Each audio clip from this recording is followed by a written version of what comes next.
J'espère que tu passes de très bons moments, que ce soit en famille, entre amis ou même tout seul.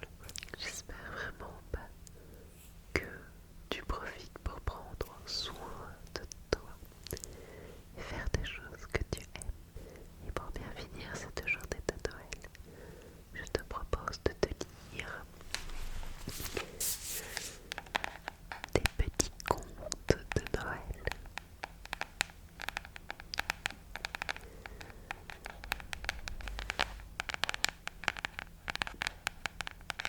Je vais te lire 3 petits contes. 3. Et j'espère que tu profiteras de ce petit moment. On commence avec la bêtise du Père Noël. Dans une modeste pension au fin fond de l'Amérique, vivait un vieux bonhomme au moins 80 ans. Jeune, il avait été marin, avait traversé tous les océans et vécu bien des aventures. Mais aujourd'hui, seul dans sa petite chambre, il s'ennuyait terriblement. Pourtant, il avait gardé une âme d'enfant, et le soir de Noël, riant tout seul d'oser encore le faire, il avait glissé ses vieux souliers au pied de la cheminée. De l'autre côté du mur, dans la chambre voisine, vivait une jeune fille qui avait tout juste 18 ans. Elle était fraîche et pleine de joie, mais jusqu'à présent, la vie ne lui avait pas souri. N'ayant ni famille ni amis, elle vivait seule. Cependant, tout comme son voisin, elle avait gardé son âme d'enfant. Et le soir de Noël, elle glissa, elle aussi, ses petites bottines au pied de la cheminée. Ce soir-là, chacun alla se coucher, le cœur plein d'espoir, sans trop savoir pourquoi.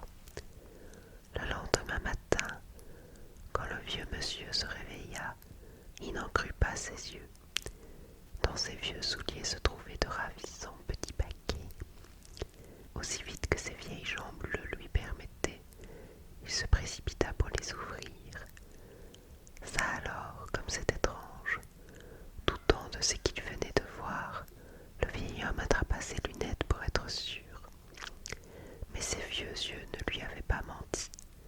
Dans les paquets se trouvait bien un très joli miroir, des barrettes pour les cheveux, des bracelets délicats, une bague, un livre de recettes de cuisine et de toutes petites bottines neuves. Un peu surpris, il contempla un instant ses cadeaux puis murmura: quelle bonne blague! Il partit d'un rire énorme auquel répondit bientôt en écho un autre rire, plus léger, plus aigu, qui venait de la chambre voisine.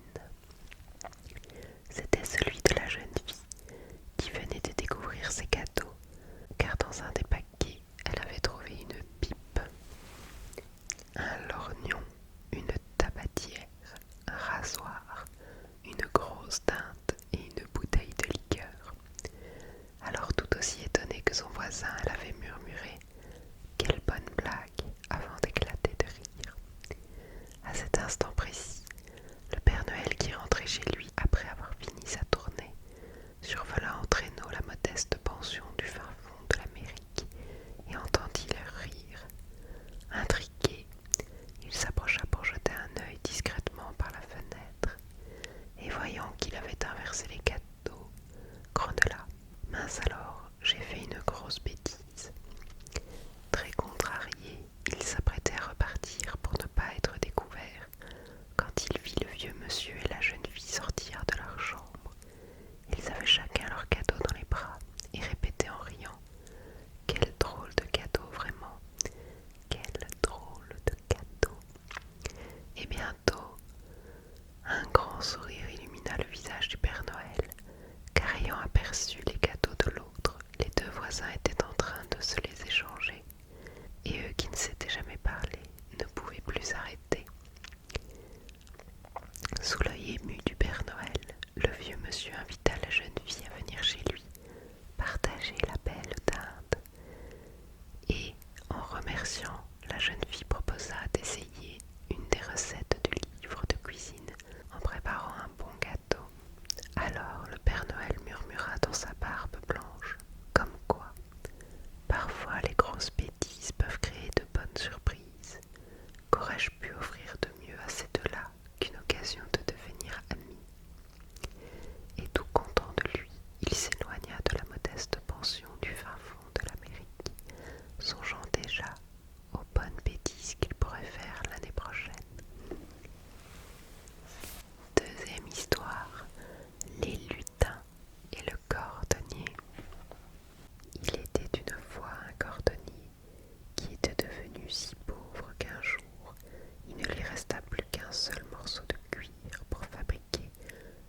Le soir donc, il le découpa, pensant se mettre au travail le lendemain matin. Quand son cuir fut taillé, il alla se coucher, et la conscience tranquille d'avoir tout préparé, il s'endormit. Le lendemain matin, alors qu'il allait se mettre au travail, il trouva sur son établi les chaussures faites et bien finies. Il en fut tellement étonné qu'il en resta la bouche ouverte.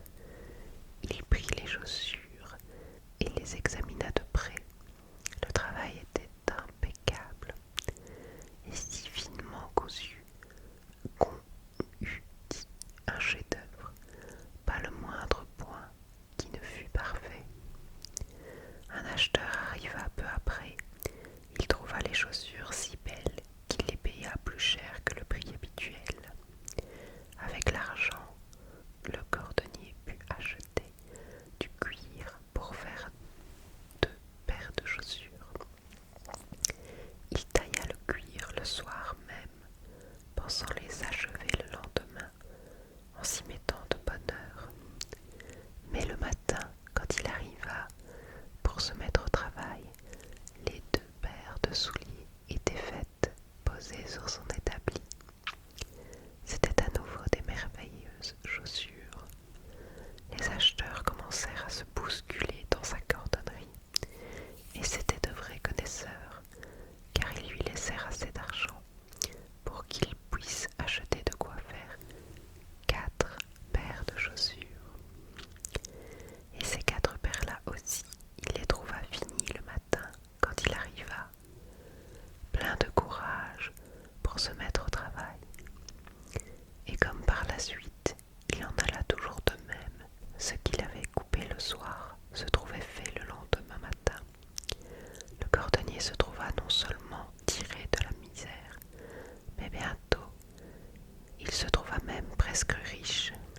Peu de temps avant Noël, un soir, après avoir taillé et découpé son cuir, le cordonnier dit à sa femme au moment d'aller au lit: dis donc, si nous restions éveillés cette nuit pour voir qui prend soin de nous si généreusement.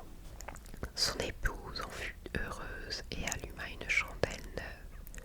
Puis ils allèrent se cacher tous les 2 derrière la penderie où ils restèrent à guetter.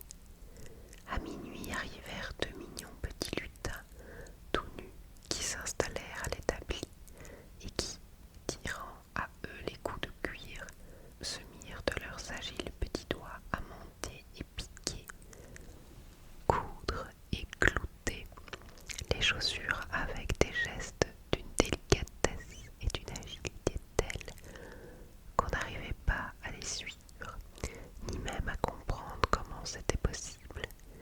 Ils ne s'arrêtèrent pas avant d'avoir tout achevé et aligné les chaussures sur l'établi, puis ils disparurent tout aussi prestement.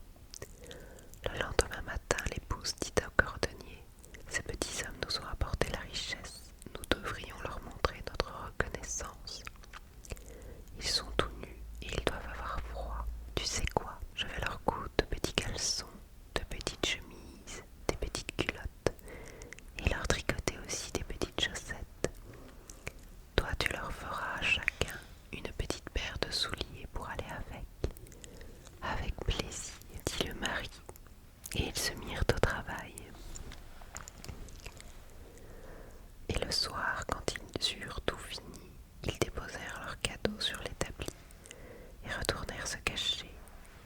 À minuit, les lutins arrivèrent en sautillant pour se mettre au travail et ils trouvèrent sur l'établi, au lieu du cuir, les petits vêtements préparés pour eux. Ils restèrent d'abord bouche bée de surprise, puis une grande joie les envahir. Ils ne tardèrent pas à s'habiller des pieds à la tête, puis aussitôt ils se mirent à chanter. Maintenant nous voilà aussi élégants que les plus élégants des hommes. Alors pourquoi continuer à jouer les cordonniers ici? Joyeux et bondissants, ils se mirent à danser dans l'atelier, à gambader comme des petits fous, sautant par-dessus les chaises et les bancs, et finalement gagnèrent la porte et s'en allèrent, dansant toujours. Depuis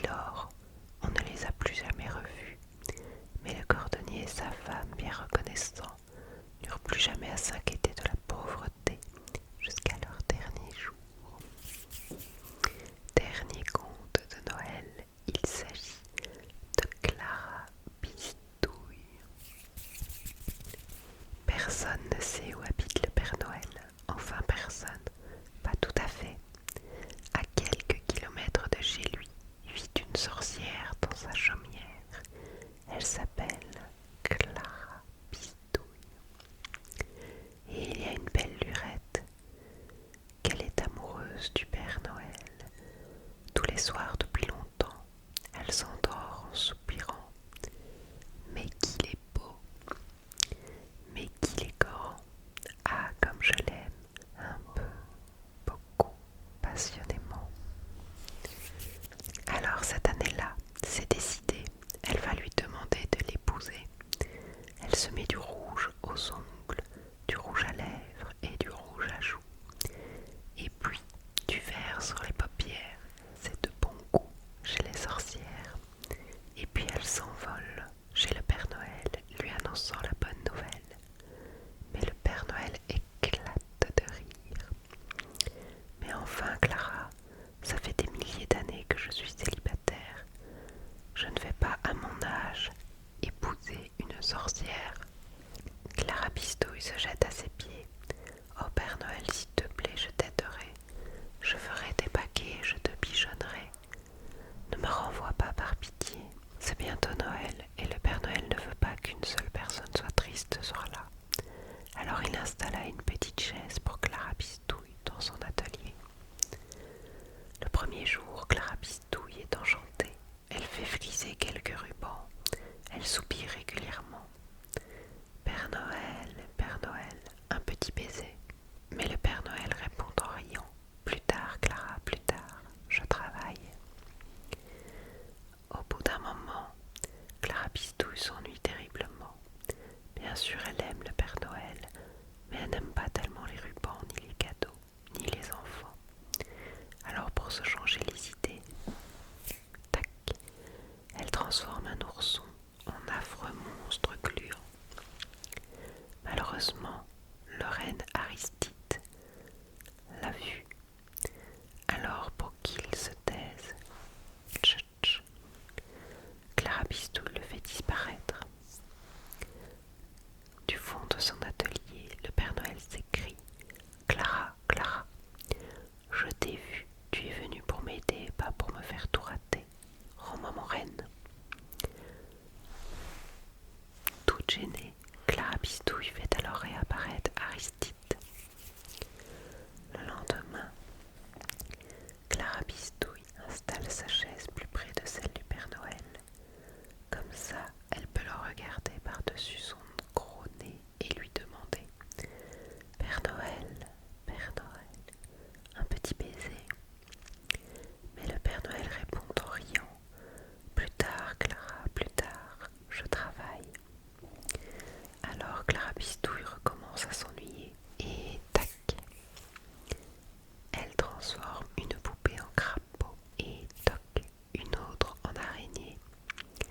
Mais le lutin Isidore l'a vue et pour qu'il se taise, tchatch, Clara Bistouille le fait disparaître. Du fond de son atelier, le Père Noël s'écrie: Clara, Clara, tu es venue pour me bichonner, pas pour faire disparaître mon lutin préféré.